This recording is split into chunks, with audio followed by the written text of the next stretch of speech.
Welcome back to Biz Wire. To open up Marketplace, our second half begins with Chinese authorities who released the first national soil quality report late last week, showing that 19.4% of arable land in the country is contaminated.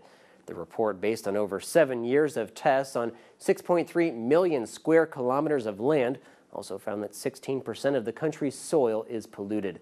The situation is worse in southern China than in northern parts of the country.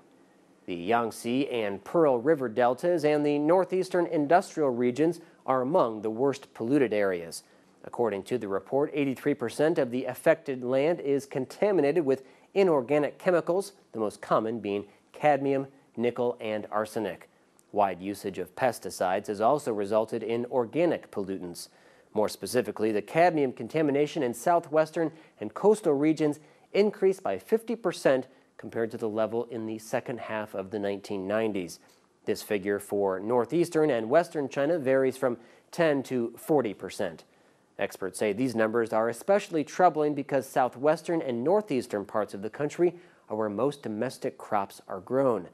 Head of Greenpeace East Asia, Wu Yixiu, notes that soil is where pollutants end up as heavy metal particles in the air and water seep into the land, which then gets into food. The report blames the pollution on industrial production in sectors such as leather, paper, oil, coal, chemicals, pharmaceuticals, non-ferrous metals, among others.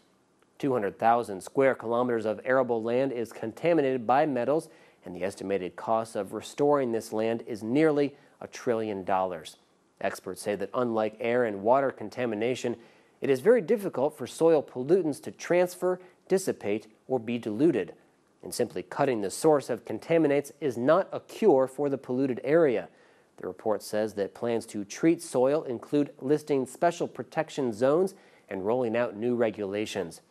Foreign media notes that this is the first time such a report was released, detailing the extent of China's soil pollution, which had previously been safely guarded as a state secret.